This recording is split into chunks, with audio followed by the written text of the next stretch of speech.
ಅಕ್ಕಿ ಕೊಟ್ಟು ಬೇಳೆ ತಗೊಳ್ಳೋದು ಈ ಸಿಸ್ಟಮನ್ನು ನಾವು ನೋಡಿದ್ದೀವಿ. ಸೊ ಅಂತ ಹೇಳಿದ್ರೆ ಈ ಸಿಸ್ಟಮ್ಗೆ ಒಂದು ಬಾರ್ಟೇರ್ ಸಿಸ್ಟಮ್ ಅಂತ ಕರಿತೀವಿ. ಸೊ ಈಗ ಬಾರ್ಟೇರ್ ಸಿಸ್ಟಮಿಂದ ನಾವು ಒಂದು ಕರೆನ್ಸಿಗೆ ಹೇಗೆ ಬದಲಾದ್ವಿ, ಸೊ ಮುಂದೆ ಫ್ಯೂಚರ್ ಅಂತಕ್ಕಂಥದ್ದು ಹೇಗೆ ಇರುತ್ತೆ, ಸೊ ಅದನ್ನು ಈ ವಿಡಿಯೋದಲ್ಲಿ ನಾವು ನೋಡೋಣ. ಸೊ ಈ ವಿಡಿಯೋವನ್ನು ನೀವು ಕೊನೆಯವರೆಗೂ ವೀಕ್ಷಣೆ ಮಾಡಿ ಅಂತ ಹೇಳ್ತಾ,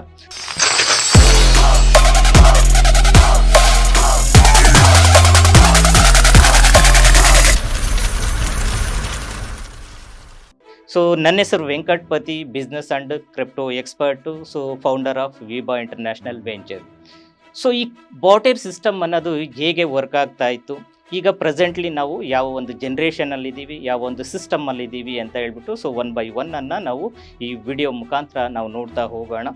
ಸೊ ಈ ಬಾರ್ಟೇರ್ನಿಂದ ಬ್ಯಾಂಕ್ ನೋಟುಗಳಿಗೆ ಒಂದು ಕ್ರಿಪ್ಟೋ ಕರೆನ್ಸಿಯಾಗಿ ಹೇಗೆ ಮಾರ್ಪಾಡಾಯಿತು ಅಂತಕ್ಕಂಥದ್ದು ನಾವು ಒಂದು ಹಿಂದಿನ ಒಂದು 100 years ಬ್ಯಾಕಿಂದ ನಾವು ತಗೊಂಡಾಗ ಸೊ ಆಗ ಬಾರ್ಟೇರ್ ಸಿಸ್ಟಮ್ ಅನ್ನೋದು ನಡೀತಾ ಇತ್ತು. ಸೊ ಏನಿದು ಅಸಲಿಗೆ ಬಾರ್ಟೇರ್ ಸಿಸ್ಟಮ್ ಅಂತ ಹೇಳಿದ್ರೆ, ಈಗ ಒಂದು ಮನೆಯಲ್ಲಿ ಒಂದು ಅಕ್ಕಿ ಇತ್ತು, ಮತ್ತೊಂದು ಮನೆಯಲ್ಲಿ ಒಂದು ಗೋಧಿ ಇತ್ತು. ಸೊ ಈ ಅಕ್ಕಿಯನ್ನು ಕೊಟ್ಟು ಒಂದು ಗೋಧಿಯನ್ನು ತಗೊಳ್ತಾ ಇದ್ರಂತೆ. ಈ ಸಿಸ್ಟಮ್ ಅಂತಕ್ಕಂಥದ್ದು ನಾವು ನೋಡ್ತಾ ಬಂದ್ವಿ. ಸೊ ಇದರಲ್ಲಿ ಕೆಲವೊಂದು ಕಾರಣಾಂತರಗಳಿಂದ ಆ ಸಿಸ್ಟಮನ್ನು ಕೆಲವೊಂದು ದಿನಗಳ ನಂತರ ಸ್ಟಾಪ್ ಆಯಿತು. ಯಾಕೆ ಸ್ಟಾಪ್ ಆಯಿತು ಅಂತ ಹೇಳಿದ್ರೆ ಅದು ಅನಾನುಕೂಲಗಳಾಯಿತು. ಈ ಬಾರ್ಟೇರ್ ವ್ಯವಸ್ಥೆ ವಿರುದ್ಧ ಕರೆನ್ಸಿ ವ್ಯವಸ್ಥೆ ಒಂದು ಅವಲೋಕವನ್ನು ಇಲ್ಲಿ ನಾವು ನೋಡೋಣ ಈ ಒಂದು ವಿಡಿಯೋದಲ್ಲಿ. ಸೊ ಬಾರ್ಟೇರ್ ವ್ಯವಸ್ಥೆ ಮತ್ತು ಕರೆನ್ಸಿ ವ್ಯವಸ್ಥೆಗಳ ನಡುವಿನ ಪ್ರಾಥಮಿಕ ವ್ಯತ್ಯಾಸವೆಂದರೆ ಕರೆನ್ಸಿಯ ವ್ಯವಸ್ಥೆ ನೇರವಾಗಿ ಒಂದು ನಿಯಮದ ಮೂಲಕ ಸರಕುಗಳು ಮತ್ತು ಸೇವೆಗಳು ವ್ಯಾಪಾರ ಮಾಡುವ ಬದಲು ಬಾರ್ಟೇರ್ ವ್ಯವಸ್ಥೆಯಾಗಿ ಒಂದು ಕಾಗದ ಅಥವಾ ನಾಣ್ಯದ ಹಣವನ್ನು ಬಳಸ್ತಾ ಇತ್ತು. ಸೊ ಎರಡೂ ವ್ಯವಸ್ಥೆಗಳು ಅನುಕೂಲಗಳು ಮತ್ತು ಅನಾನುಕೂಲಗಳು ಹೊಂದಿವೆ. ಸೊ ಅದ್ಯಾವ ಕರೆನ್ಸಿ ಅಂತ ವ್ಯವಸ್ಥೆಗಳು ಸೊ ಆಧುನಿಕ ಆರ್ಥಿಕತೆಗಳಲ್ಲಿ ಹೆಚ್ಚು ವ್ಯಾಪಕವಾಗಿ ಬಳಸಲ್ಪಡ್ತಾ ಇತ್ತು. ಸೊ ಇದನ್ನು ನಾವು ನೋಡ್ತಾ ಬಂದ್ವಿ. ಬಾರ್ಟರ್ ವ್ಯವಸ್ಥೆ ಹೇಗಿತ್ತು ಈ ಒಂದು 100 years ಬ್ಯಾಕಿಂದ ನಾವು ನೋಡಿದಾಗ, ಬಾರ್ಟೇರ್ ಮಾಧ್ಯಮವನ್ನು ಬಳಸಿದಾಗ ಜನರು ಅಗತ್ಯಗಳಿಗೆ ಬಹಳ ಸೀಮಿತವಾಗಿತ್ತು. ಈ ಬಾರ್ಟೇರ್ ವ್ಯವಸ್ಥೆಯನ್ನು ಶತಮಾನಗಳಿಂದಲೂ ಬಳಸಲಾಗ್ತಾ ಇತ್ತು. ಅಂದರೆ ಇದು 600 BCಯಲ್ಲಿಂದ ಇದು ಪ್ರಾರಂಭ ಆಯಿತು. ಸೊ ಈ ವ್ಯಾಪಾರ ವಿಧಾನ ಹಣವನ್ನು ಒಳಗೊಂಡಿರುವುದಿಲ್ಲ ಮತ್ತು ಇದು ಕೇವಲ ಸರಕು ಮತ್ತು ಸೇವೆಗಳ ಬಾರ್ಟರನ್ನು ಮಾತ್ರ ಅವಲಂಬಿಸಿರುತ್ತೆ. ಪ್ರತಿಯಾಗಿ ಇತರೆ ವಸ್ತುಗಳು ಅಂತ ಹೇಳಿದ್ರೆ ಸೊ ಒಂದು ವಸ್ತುವನ್ನು ಕೊಟ್ಟು ಸೊ ಮತ್ತೊಂದು ವಸ್ತುಗಳನ್ನು ಪಡ್ಕೊಳ್ತಾ ಇದ್ರು. ಸೊ ಮೆಸ್ಕೊಪೊಟೇಮಿಯಮ ಬುಡಕಟ್ಟದು ಜನಾಂಗದವರಲ್ಲಿ ಬಾರ್ಟೇರ್ ಸಾಮಾನ್ಯವಾಗಿತ್ತು ಮತ್ತು ನಂತರ ಅದನ್ನು ಅಳವಡಿಸ್ಕೊಳ್ತಾ ಇತ್ತು. ಸೊ ಇಲ್ಲಿ ಫಿನಿಷಿಯನ್ಸ್ ಅಂತ ಯುದ್ಧ ಸಾಮಗ್ರಿಗಳು, ಗಿಡಮೂಲಿಕೆಗಳು, ಆಹಾರ ಮತ್ತು ಚಹಾಕ್ಕಾಗಿ ವಸ್ತುಗಳನ್ನು ಈ ಬಾರ್ಟೇರ್ ಸಿಸ್ಟಮಲ್ಲೇ ಬದಲಾಯಿಸ್ಕೊಳ್ತಾ ಇತ್ತು. ಆಗ ಒಂದು 100 yearsಯಿಂದ ನಾವು ನೋಡ್ತಾ ಬಂದಾಗ ಸಾಮಾನ್ಯ ಬಾರ್ಟೇರ್ ವಸ್ತುವೆಂದು ಪರಿಗಣಿಸದೆ ಮತ್ತು ರೋಮನ್ ಸೈನಿಕರು ಅದನ್ನು ತುಂಬ ಬಯಸ್ತಾ ಇದ್ರು ಅಂತ ಹೇಳಿದ್ರೆ ಈ ಬಾರ್ಟೇರ್ ಸಿಸ್ಟಮನ್ನು ತುಂಬಾ ಅವರು ಇಷ್ಟವನ್ನು ಪಡ್ತಾ ಇದ್ರು. ಸೊ ಅದರೊಂದಿಗೆ ಸಂಬಳಗಳು ಆಗಲಿ, ಒಂದು ಯುರೋಪಿಯನ್ನರು ಒಂದು ಕರಕುಶಲ ವಸ್ತುಗಳನ್ನಾಗಲಿ ಈ ಬಾರ್ಟೇರ್ ಸಿಸ್ಟಮಲ್ಲೇ ಇಡೀ ಪ್ರಪಂಚದಾದ್ಯಂತ ಜನಗಳು ಇದನ್ನು ಬಳಸ್ತಾ ಬಂದರು.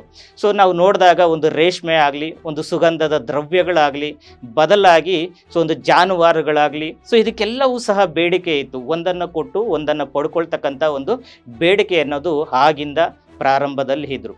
ಯಾರಾದರೂ ಒಂದು ಹಸುಗಳು ಅಥವಾ ಒಂದು ಕುರಿಗಳನ್ನು ಹೊಂದಿದ್ದರೆ ಅವರು ಒಂದು ಶ್ರೀಮಂತರು ಎಂದು ಅರ್ಥ ಆಗಿನ ಕಾಲದಲ್ಲಿ ನಾವು ನೋಡಿದಾಗ. ಸೊ ಬಾರ್ಟೇರು ಮಿತಿಗಳಿವೆ. ಸೊ ಒಂದು ಬ್ರೆಡ್ ತುಂಡುಗಳು ಅಂತ ಹೇಳಿದ್ರೆ ಅಗತ್ಯ ಇರುವ ಒಂದು ಸ್ಥಳೀಯ ವ್ಯಕ್ತಿಗಳಿಗೆ ಒಂದು ಸೇವೆಗಳಿಗೆ ಅಗತ್ಯ ಇರುವ ಒಂದು ಬೇಕರಿ ಸಿಸ್ಟಮ್ಸ್ ಅಂತಕ್ಕಂಥದ್ದು ನಾವು ನೋಡಿದಾಗ, ಈಗ ಎಕ್ಸಾಂಪಲ್ಲು ನಾವು ಒಂದು ಕುರಿಗೆ ಒಂದು ಬ್ರೆಡ್ಡನ್ನು ಕೊಟ್ಟಾಗ ಅದಕ್ಕೆ ಬೆಲೆ ಬಾಳ್ತಕ್ಕಂಥದ್ದು ಎರಡು ಸರಿ ಸಮಾನವಾಗಿ ಇರೋದಿಲ್ಲ. ಸೊ ಹಾಗಾಗಿ ಅಲ್ಲಿ ಅಂತಕ್ಕಂಥದ್ದು ಒಂದು ಅನಾನುಕೂಲಗಳು ಪ್ರಾರಂಭ ಆಯಿತು. ಸೊ ಈ ಇತರೆ ಅಗತ್ಯಗಳನ್ನು ಹೊಂದಿಲ್ಲ. ಸೊ ಮತ್ತೆ ಪರಿಣಾಮವಾಗಿ ಯಾವುದೇ ಒಂದು ವ್ಯಾಪಾರ ಸಂಭವಿಸುವುದಿಲ್ಲ. ಸೊ ಈ ಒಂದು ತೊಂದರೆಯನ್ನು ತೊಡೆದು ಹಾಕಲು ಈ ಕರೆನ್ಸಿ ವ್ಯವಸ್ಥೆಗಳನ್ನು ಅಭಿವೃದ್ಧಿಪಡಿಸಲಾಗಿದೆ. ಪ್ರೆಸೆಂಟ್ಲಿ ನಾವು ನೋಡ್ತಾ ಇರ್ತಕ್ಕಂಥದ್ದು.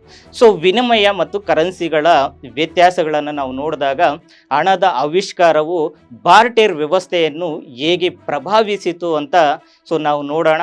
ಸೊ ಹಣ, ಸರಕು ಮತ್ತು ಸೇವೆಗಳಿಗೆ ಬಾರ್ಟೇರ್ ಮಾಧ್ಯಮವಾಯಿತು. ಸೊ ಈ ಬಾರ್ಟೇರ್ ವ್ಯವಸ್ಥೆಯನ್ನು ಸ್ಥಳಾಂತರಿಸಿತು.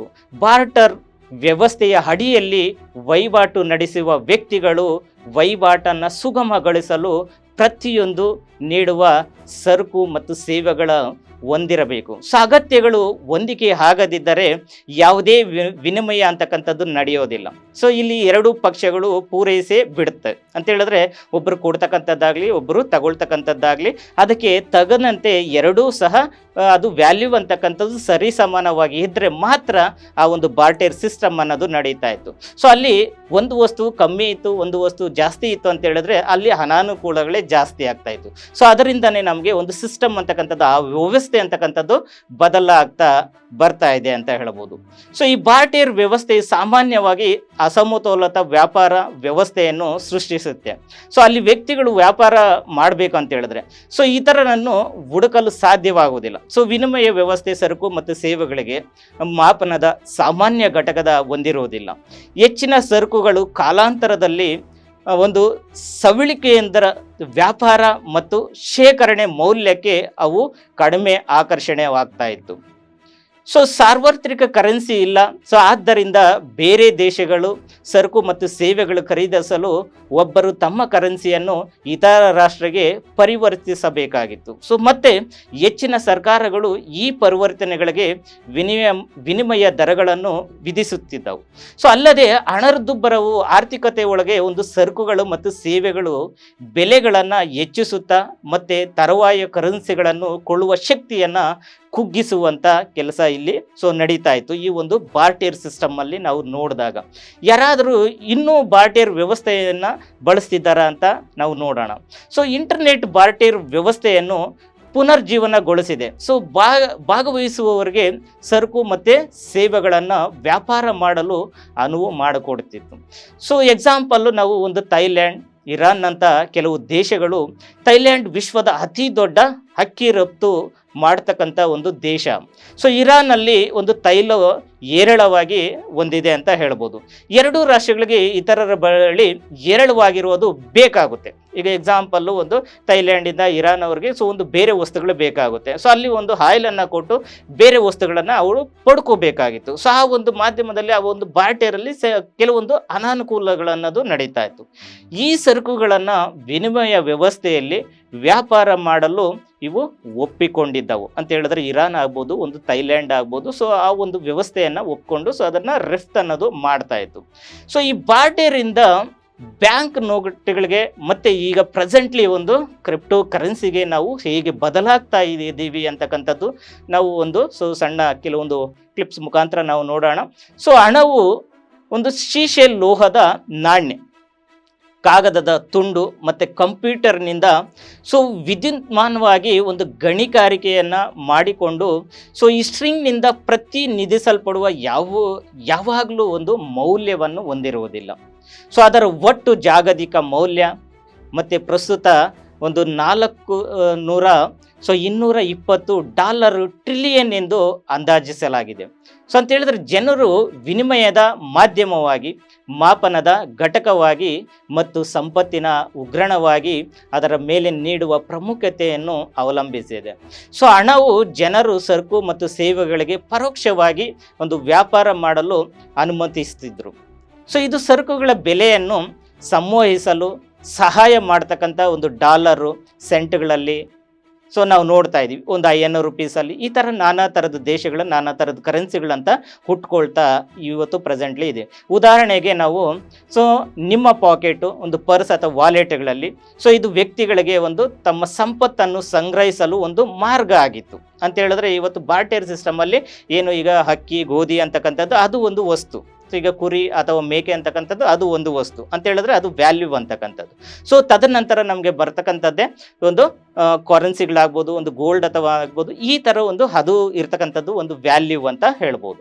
ಸೊ ಇದಾದ ನಂತರ ಒಂದು ಬಾರ್ಟರ್ನಿಂದ ನಾವು ಬ್ಯಾಂಕ್ ನೋಟುಗಳಿಗೆ ಬರ್ತಾನೆ ಇದ್ದೀವಿ. ಸೊ ಹೇಗೆ ಬಂದ್ವಿ ಅಂತ, ಖಾತೆಯ ಒಂದು ಘಟಕವಾಗಿ ಹಣದ ಮೌಲ್ಯಾಧಿತವಾಗಿ ಸಾಮಾಜಿಕವಾಗಿ ಒಂದು ಅಂಗೀಕರಿಸಲ್ಪಟ್ಟ ಮಾನದಂಡದ ಮೂಲಕ ಒಂದು ವಸ್ತುಗಳು ಮತ್ತು ಪಾವತಿಯನ್ನು ಸ್ವೀಕರಿಸ್ತಿದ್ರು. ಇತಿಹಾಸದ ಉದ್ದಕ್ಕೂ ಹಣದ ಬಳಕೆ ಮತ್ತು ರೂಪ ಎರಡೂ ಸಹ ವಿಕಾಸನೆಗೊಂಡಿದೆ ಅಂತ ಹೇಳ್ಬೋದು. ಹಣ ಮತ್ತು ಕರೆನ್ಸಿ ಪದಗಳ ಸಾಮಾನ್ಯವಾಗಿ ಪರಸ್ಪರ ಬದಲಿಯಾಗಿ ಬಳಸಲಾಗಿದ್ದರೂ ಸಹ ಹಲವಾರು ಸಿದ್ಧಾಂತಗಳು ಅವು ಒಂದು ಆಗುವುದಿಲ್ಲ ಎಂದು ಸೂಚಿಸುತ್ತೆ. ಕೆಲವು ಸಿದ್ಧಾಂತಗಳು ಪ್ರಕಾರ ಹಣವು ಅಂತರ್ಗತವಾಗಿ ಒಂದು ಅಮೂರ್ತ ಪರಿಕಲ್ಪನೆಯಾಗಿದೆ. ಅದರ ಕರೆನ್ಸಿ ಹಣದ ಅಮೂರ್ತ ಪರಿಕಲ್ಪನೆಯ ಭೌತಿಕ ಒಂದು ಸ್ಪಷ್ಟ ಅಭಿವ್ಯಕ್ತಿಯಾಗಿದೆ ಅಂತ ಹೇಳ್ಬೋದು. ಸೊ ಹಾಗೆ ಒಂದು ಬಾರ್ಟರ್ ವ್ಯವಸ್ಥೆ ಮತ್ತು ಹಣದ ವ್ಯವಸ್ಥೆ ಎರಡಕ್ಕೂ ವ್ಯತ್ಯಾಸ ಏನಿದೆ?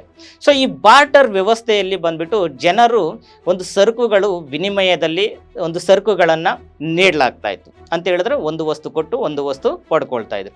ಸೊ ಅದೇ ಒಂದು ಹಣದ ವ್ಯವಸ್ಥೆ.